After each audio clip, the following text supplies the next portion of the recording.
Thank you so much for the warm welcome, and thank you especially for joining us this morning. I enjoyed the first presentation so much, and most of all, I want to thank the whole Western team for the lovely book. Not only is it informative, but lovely, down-to-earth usable. So a big round of applause for everybody involved in this.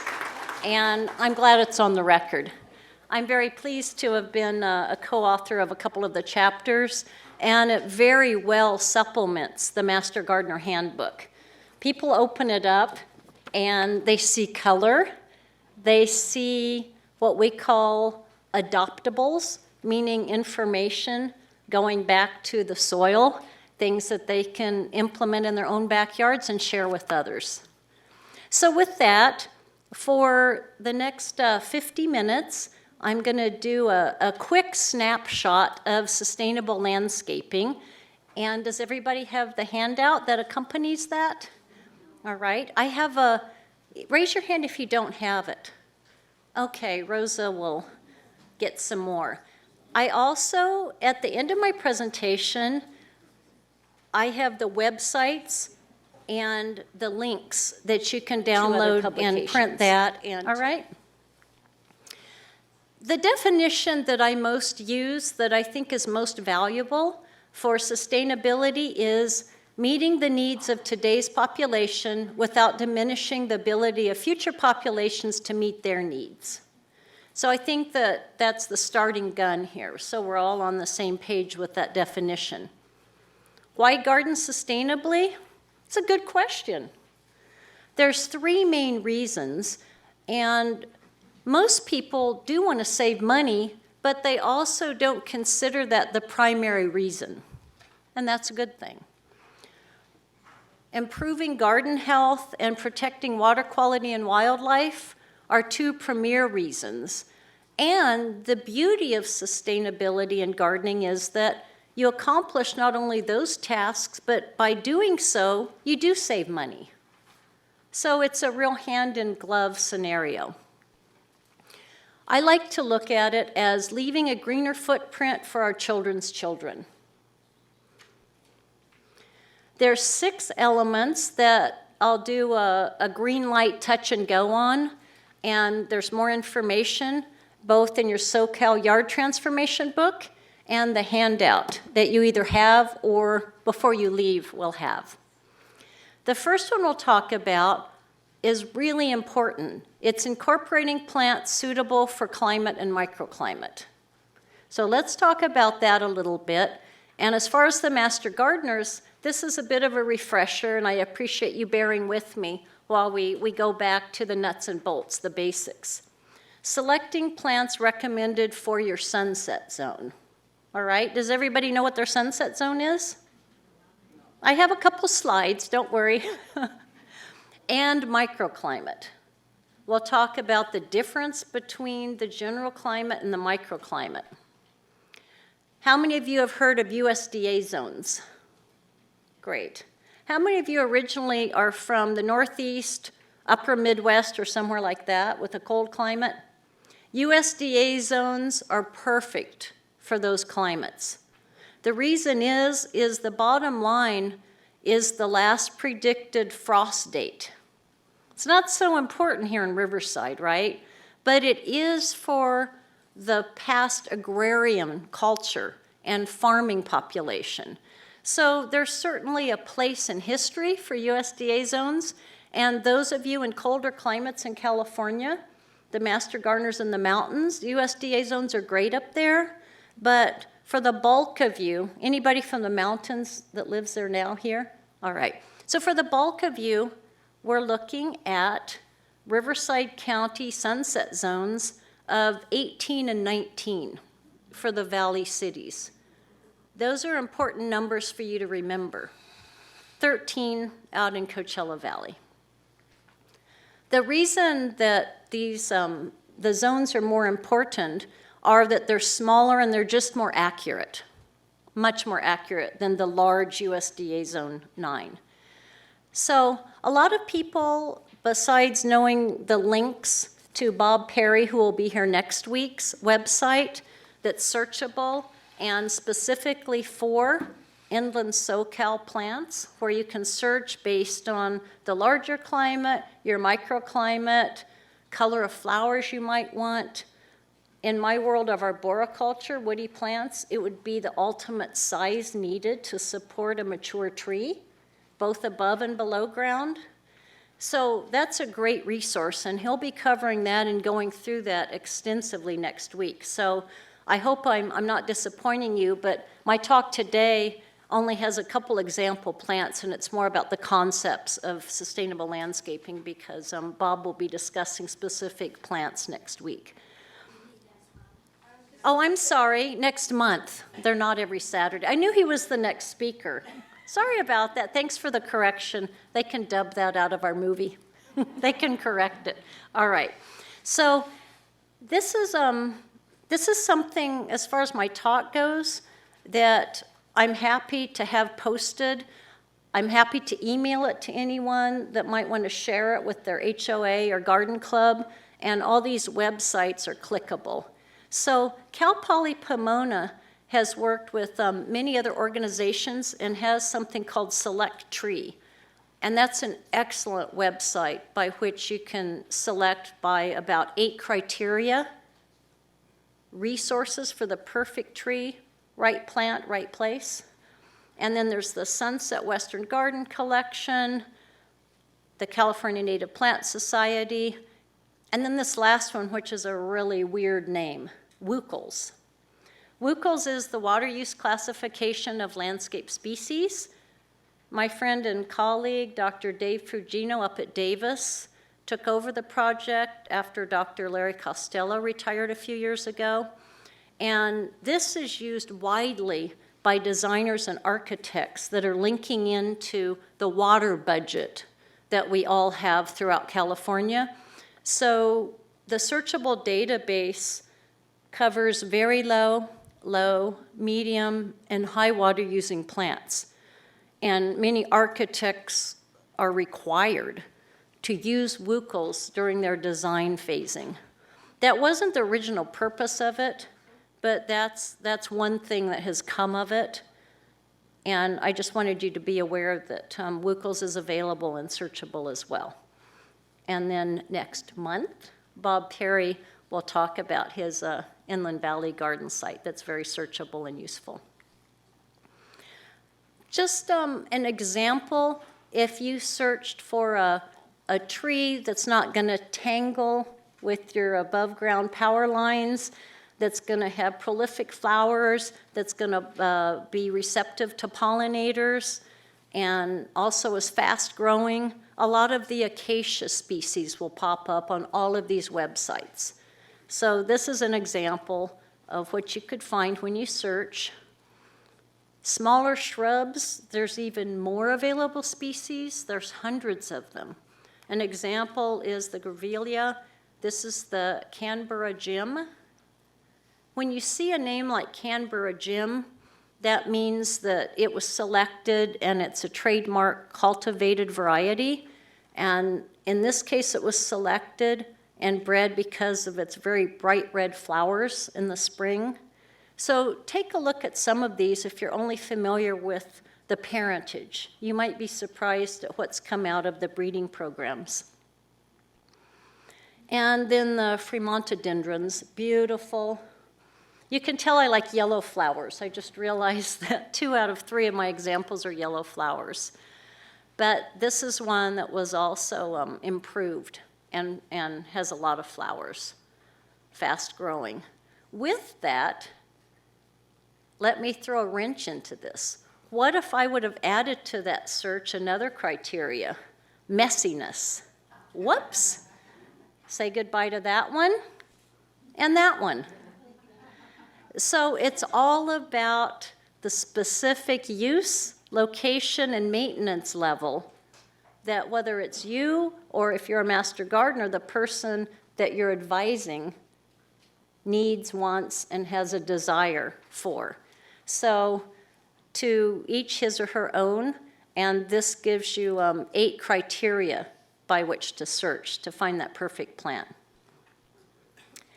When we talk about microclimates, a big one are what we call urban heat islands. We all have them. Think asphalt, think re-radiated solar radiation, think high temperatures.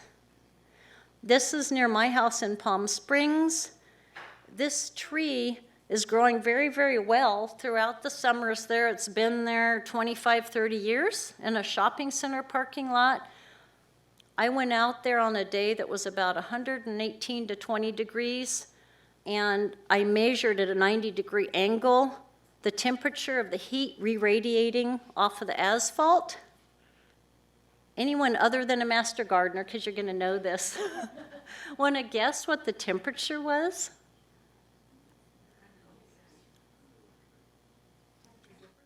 The temperature from the re-radiated heat. It's going to be quite a bit above the 119. Close. It was over 140. And some of these trees actually endure conditions in the Coachella Valley of 160 during certain peak times during the summer. In Riverside, we've done the same thing and measured the heat index, and these trees are enduring 120, sometimes 130 degrees. Last summer was a bear for all of us, but at least we could go inside in the air conditioning. These guys can't. What we found are these trees actually require about twice the amount of water when they're subject to these conditions as if they were more in a park or an open forest setting. So that's important to remember as well. Other microclimates would be shady areas, not enough root space to support a very large growing tree. Think ficus. Beautiful lollipop trees requiring 2,500 to 3,000 cubic feet of root space. That's a lot. We're going to come back to that later. Poor soil. We consider that a microclimate issue. So microclimates are smaller areas around your home that greatly impact the success or lack of your plants that you're hoping to select. Right plant, right place. So you start with your zone 18 for a lot of you, and then when you're searching these indices, you're going to skinny down, drill down based on the criteria for your site. Besides conserving water by selecting the plant that's going to do well for you, we need to hydrozone, and that's simply placing plants with similar water needs in the same irrigation zone, so that via valves, you're irrigating on the same schedule. You're applying the same gallonage of water on the same days. So here's a couple examples of hydrozone landscapes. And certainly turf, if you're still interested in having a lawn, try to convert it from cool to warm season. You'll save about 30% of the water. But you can separately hydrozone that. And then the bulk of your landscape, of course, you'd want to plant with very low and low water using plants. And also think about, if you're done with your lawn, think about converting it to an area where you could have vegetables or fruit trees. They, by square footage, take about the same amount of water as turf. So would you rather have kids and dogs playing on it, or would you rather eat it? So that's the choices that you have. Edibles or turf, those are both high water using plants. So here's an example of low, medium, and high water use hydrozones. And again, most food crops are considered high. Some water districts give you a freebie and don't put you up in a higher rung for growing edibles, but you need to check specifically with your district.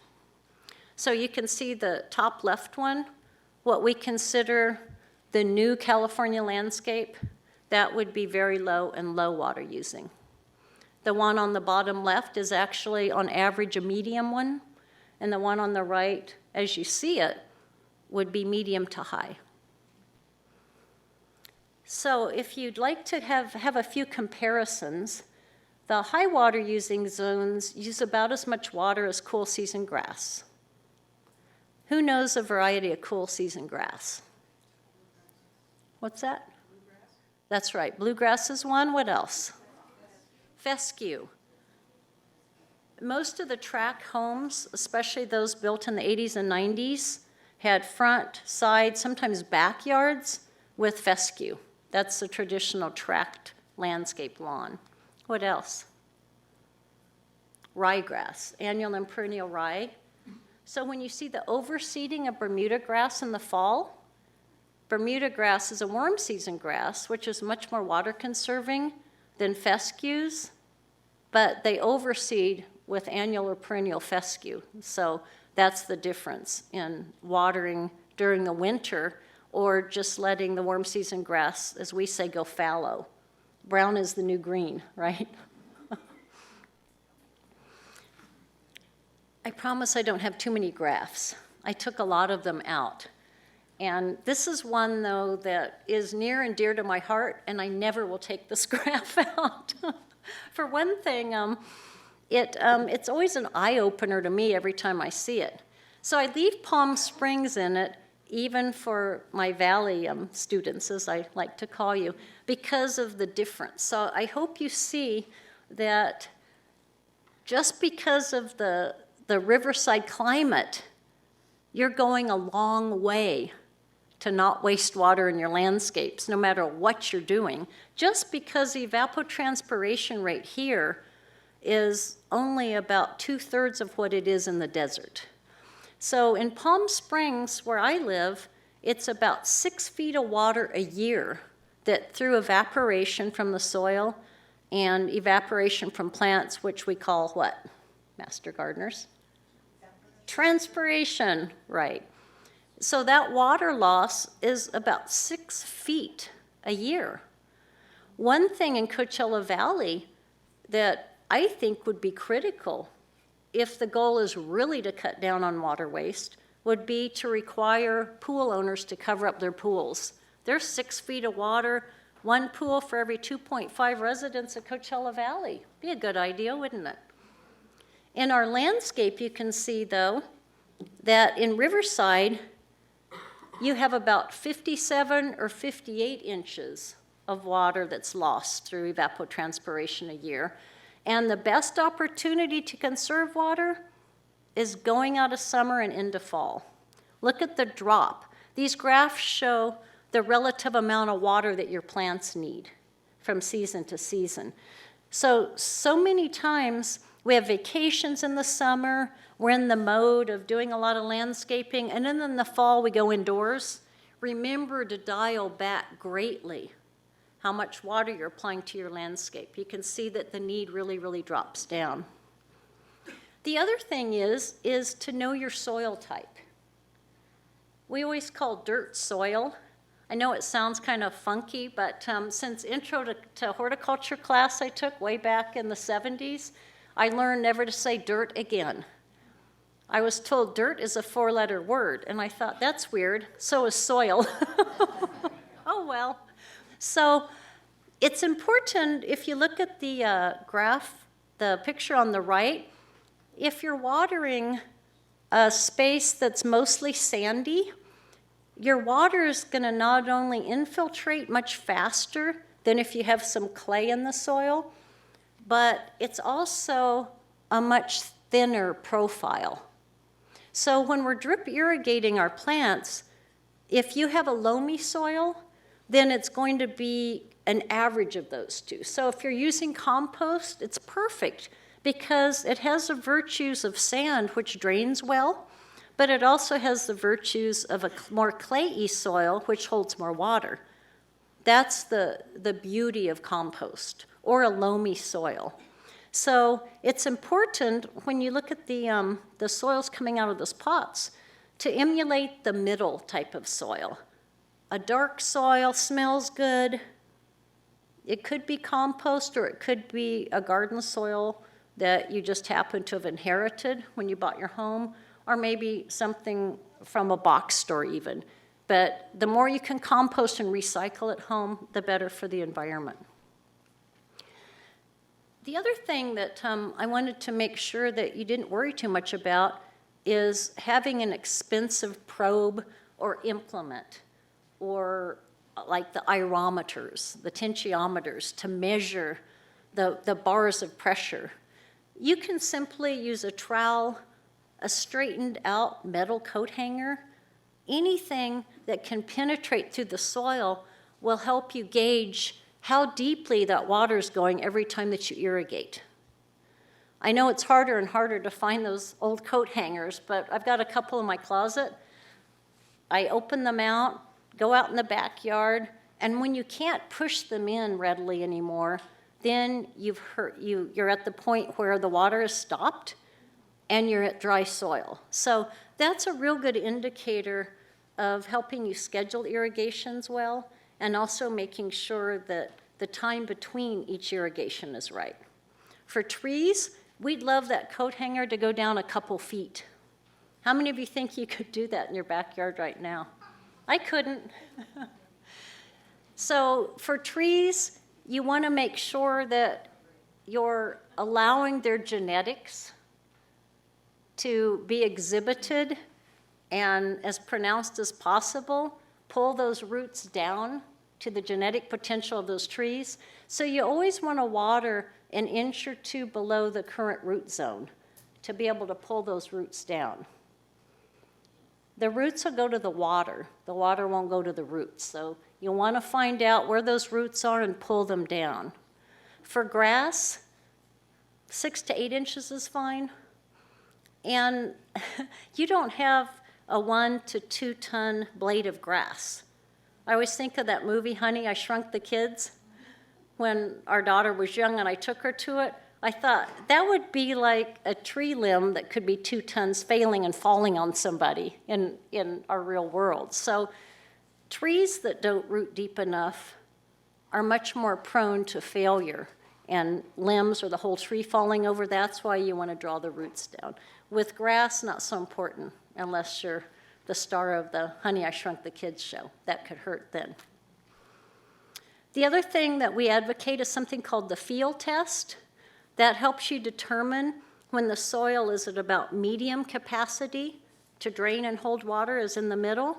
So if you take a ball of soil and it's not just spurting water, nor is it so granular that if it's sandy, it just comes apart in your hand, if you can retain somewhat like a sponge amount of water in there, then wait a few days and it's time to water again.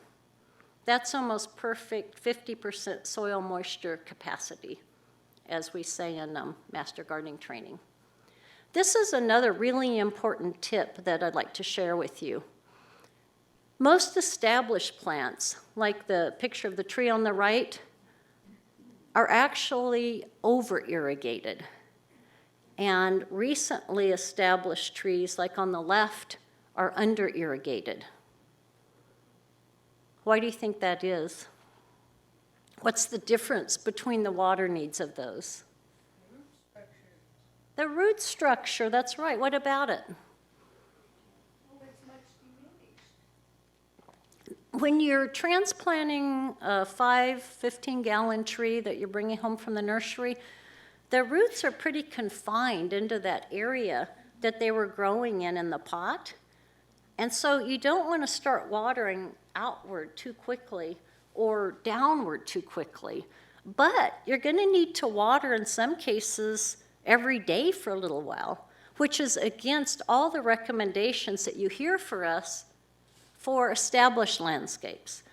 The tree that's established on the right probably will do well with one really deep spring irrigation and then a couple in the summer if push came to shove. So you can see that they have entirely different schedule requirements. That's the talking point from that slide. The picture on the left is a hole that was destined for a 15-gallon tree.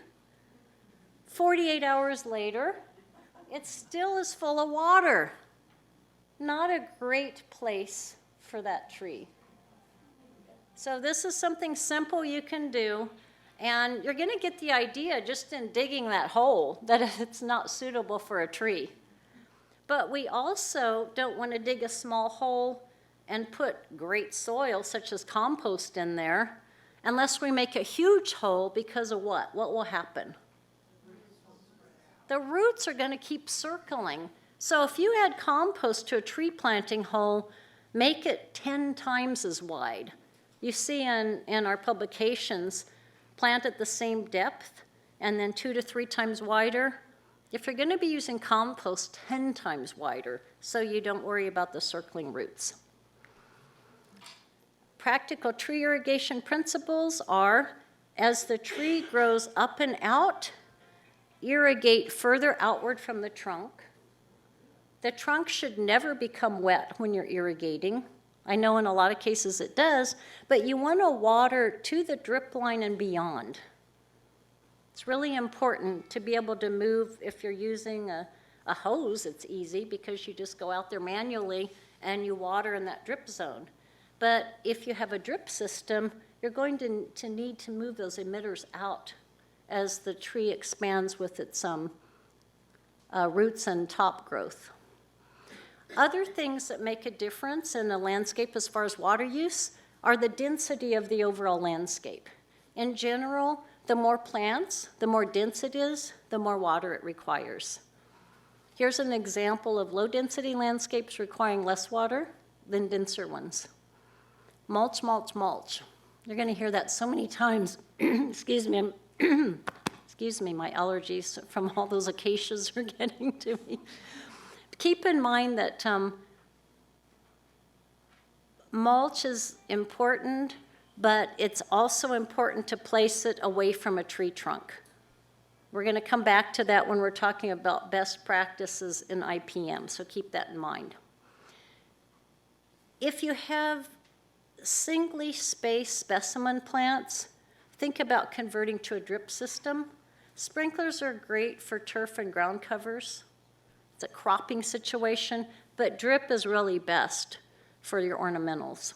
It's a great way to reduce soil evaporation and keep weeds out because you're not watering the big area between the plants that you just as soon have nothing grow at all but have mulch over it. This is out by my house in Palm Springs. We had 80-mile-an-hour winds about 6 months ago. Remember that period? It was windy here too. This was a tree at the development across the street off of Sunrise and Mesquite, and the turf and the tree, being that they prefer completely different water schedules, aren't compatible. When you had those gale force winds coming through, it was literally like a carpet of grass that was picked up. And I don't know if you can see it, but there's a pipe. And the tree was solely watered via the turf irrigation system very shallowly, causing, in the intense winds, the tree to fall right over. You don't need 70 or 80-mile-an-hour winds to have this happen. It can happen with almost no winds at a certain point when the tree just gets too big and it doesn't have the support. Here's some examples of incompatibility irrigation-wise. You want to irrigate outward, keep water away from the trunk. This is something that we see over and over again, having broken sprinkler heads, sunken heads, non-vertical heads, wrong spacing, wrong pressure. That wastes far more water on average than the grass itself.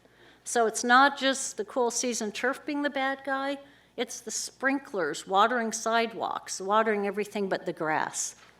With that said, can lawns be part of a sustainable landscape? Sure.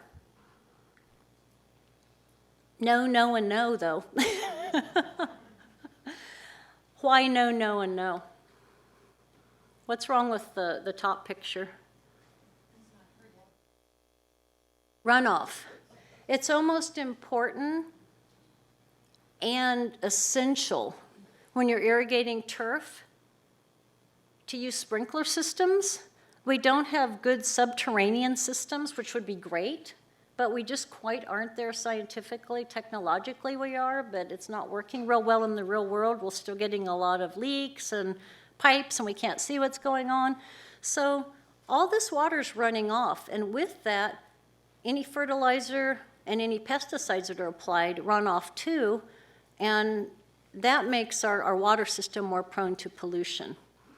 So the bottom left, the same thing. The bottom right, just why? It's a lot of maintenance, and you're gonna go in there and mow that or bring goats in or something? Doesn't make sense. Another why.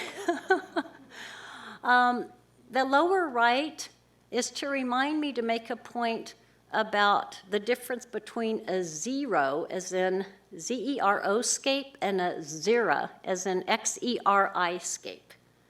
How many of you have heard the term X-E-R-I, xeriscape? That's a good thing, right? Zeroscape, not so much. If simply the goal was to save water in our backyards, why don't we just concrete over everything? So that's throwing out the baby with the bathwater. That's not what we're advocating. That's certainly not what we want you to do. So this is a cul-de-sac, and there's 8 homes in this cul-de-sac up in Santa Barbara. My husband and I have a place that our family had for years up there.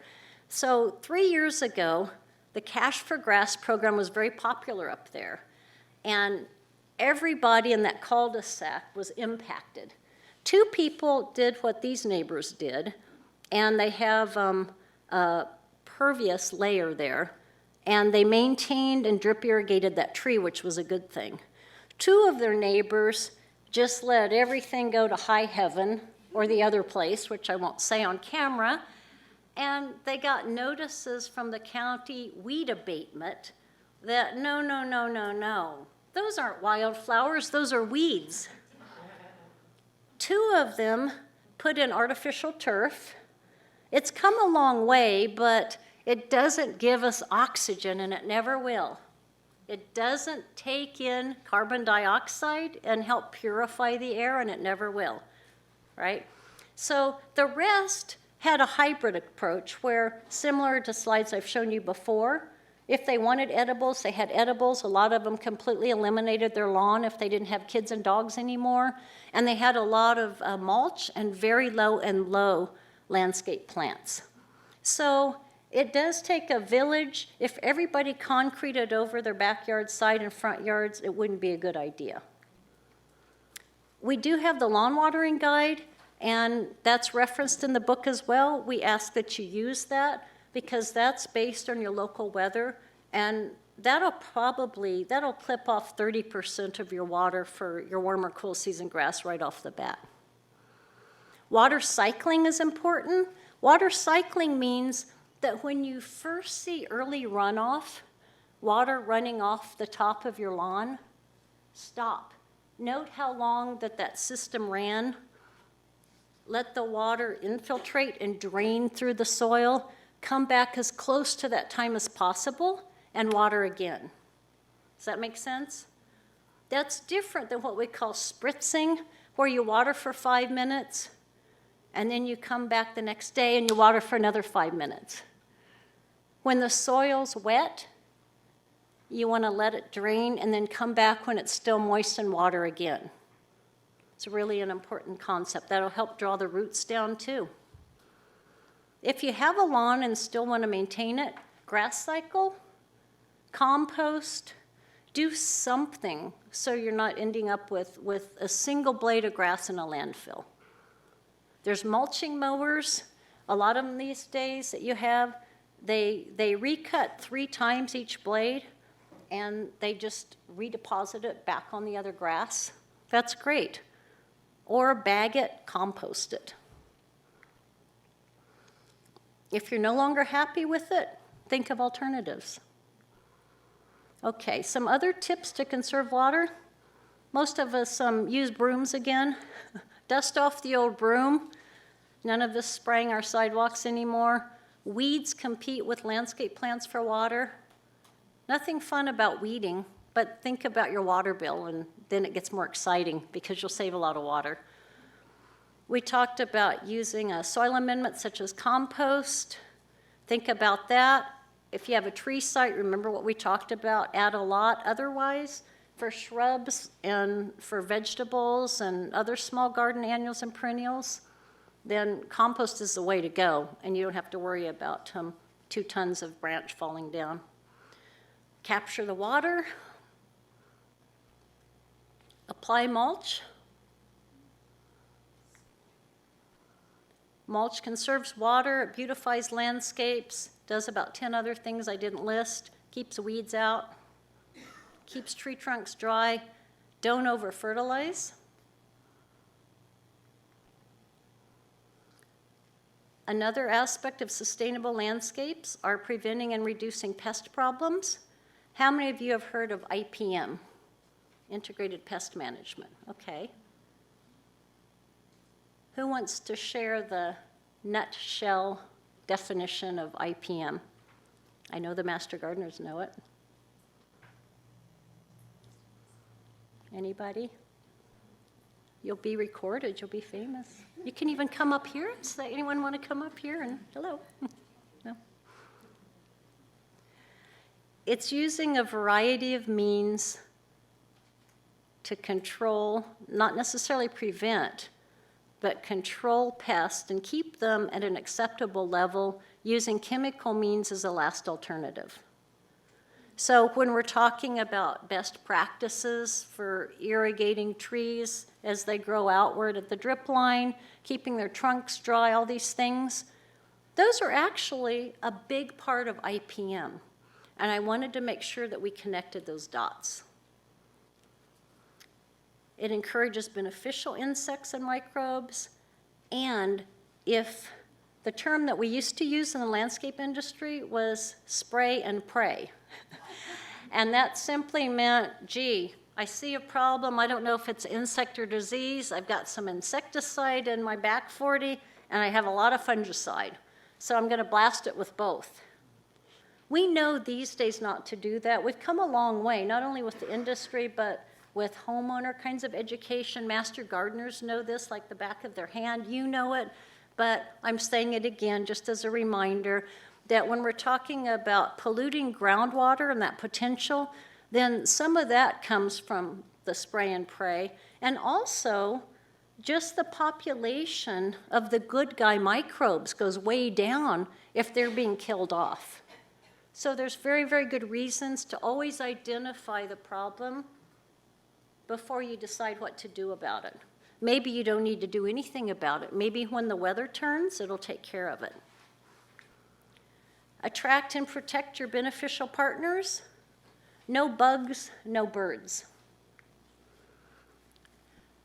This is an important triangle, and again, I'm trying to keep the visuals to a minimum that look too scientific, but this is another thing that I think you can remember as a take-home message of my presentation. To have a disease, you have to have 3 parts, 3 sides of this triangle, or any kind of disease-producing organism will not produce the disease. We could go out here, we could accumulate samples throughout this landscape at Western. I could take it over to my friends at UCR Plant Pathology and Entomology. They'd come up with a laundry list this long, particularly of plant pathogens. But they're not going to take hold unless you have a susceptible host, meaning a plant. The plant, if it's resistant to that particular disease-causing organism, the disease-causing organism can be there in high populations and never impact that plant. And you have to have a favorable environment for that disease. So one thing you can do is right plant, right place. There's a bunch of crepe myrtles out there now that are resistant to powdery mildew. So remember back to your grandmother or mother that had beautiful crepe myrtles, but they looked ugly half the year. There's a lot of new cultivars, cultivated varieties now that don't get powdery mildew. That's just one example. So you have the best chance of having a resistant host to the disease and favoring the environment for your landscape and your vegetable and your fruit trees, rather than an environment that favors the pest. So IPM stresses the use of recommended planting and maintenance practices to prevent, actually it should be to, I should take that out because I don't like prevent in there, but what it means is prevent the need for pesticides, which doesn't mean to prevent the pest per se. It means to keep it at levels below a threshold. But I just don't like to see prevent in there at all because it makes it sound like we're sterilizing everything. Certain populations are all right. So let's look at some IPM practices. They have to do with best management practices in our landscape, and they're things that are very related to IPM that you may not have thought of. And that is avoid construction damage and compaction in root zones, right plant, right place. We don't want to see this. Improper pruning. This is from the East Coast. I use my bad examples from the East Coast here, and my bad examples from here back there, so I don't necessarily have a picture of somebody's house and they're going to say, oh, that's my next door neighbor. Proper pruning means not flush cutting. You want to cut outside of that branch bark ridge, and if you make a proper cut, you're not going to notice it really. It's not going to look like a bad haircut. You see the top versus the bottom? The bottom, the branches were removed via flush cutting, which means that the bottom part that was removed actually cut right into that trunk. So you see the difference on the top? You cut outward a little bit where that branch bark ridge is. Cut outward a little bit, otherwise you're cutting into the trunk, and then that's a wound that creates a situation where you can get insects and diseases. So trees, they don't heal, but they callus. You want them to callus over like that. We want to avoid this. Walk your neighborhoods, talk to your neighbors before this happens. Some of these trees that are planted have 8 to 10 of the pieces of green tape up and down them. Get those things off. That can kill a tree. Way too much structural support. Trees need adequate space. Large growing species, as I said earlier, require 2,500 to 3,000 cubic feet of space. Not enough space. Creative, but a wrong plant, a wrong place. Encouraging wildlife. This I'm going to just mention very, very briefly. I'm not a wildlife specialist, so I'm going to refer you back to your manual that has a great chapter in there. But there are 10 tips for attracting wildlife. And one thing is limiting the amount of your lawn. If you really want to have a wide diversity of wildlife, increase vertical layering between the ground and the tree canopy. Provide water. Right water, right plant, not wasted water, but water for birds, for available water wildlife needs, not for wasting water that's going to run off into the gutter. So this is a case where native vegetation may be a good idea. Bird bathhouses and bird feeders. Get the invasives out. We have a website link that lists invasives. Some of the pampas grasses, the tree from heaven that we call the tree from something else. It's a sumac. All these plants waste a lot of water, and they're very invasive, and they're not good to attract wildlife. So you want to get rid of those.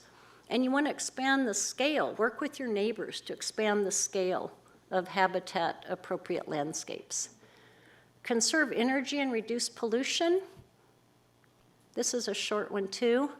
Shading air conditioners while allowing winter sun to shine through is a great idea. Think west and east sides and northwest sides of your house, and think deciduous trees where they can warm your home in the winter, right? Because deciduous trees lose their leaves, so the sun can come in. Yet in the summer, when they have their leaves, they can cool the house.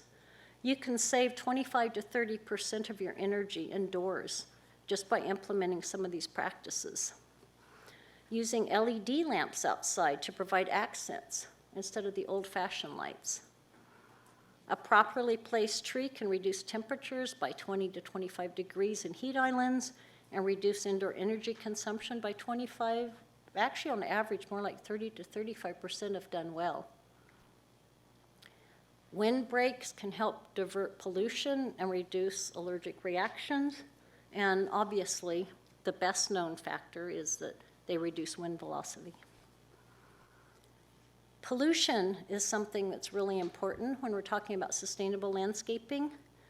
We talked earlier about not spraying and not overly applying pesticides or fertilizers, and then watering and having all that running off and ending up in our waterways.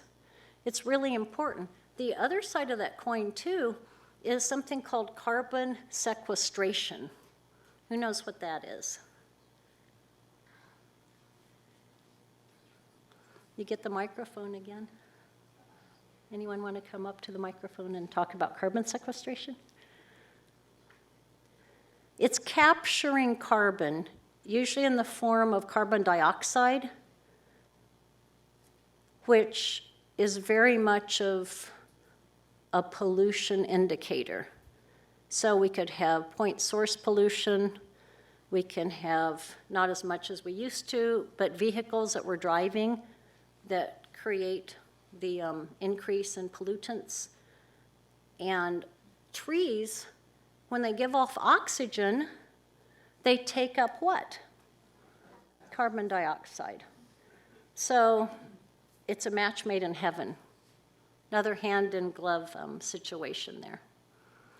A mature tree can capture and sequester thousands and thousands of pounds of carbon a year. A little tree, not so much, but as they age, they can capture a lot. So to review, sustainable landscapes incorporate plants suited for the climate and the microclimate, conserve water and nurture soil, prevent and reduce pest problems, encourage wildlife, conserve energy, and reduce pollution. The Sustainable Landscaping in California publication you have can be downloaded free. We also have 2 newer publications, the use of gray water in urban landscapes in California and the keeping plants alive under drought or water restrictions. If you just Google those, the name of them, and then UC for University of California, space ANR, Ag and Natural Resources, the catalog will pop up, and then you can search and type. There's hundreds of other titles as well. These are just the ones that are pertinent to sustainable landscaping. I want to thank you, and that's actually not my last slide. My last slide is that those of you that aren't master gardeners, or those that are, that just want to call with a question you can't answer and sort of modify your voice and ask a colleague master gardener to help you with the gardening situation, these are the helpline phone numbers for the desert and riverside, and they welcome pictures you might email in, as well as the old-fashioned phone call. They're there. There's a message recording that will indicate when they're in, and they'll call you back. And with that, I'll take a couple questions, and I thank you so very much.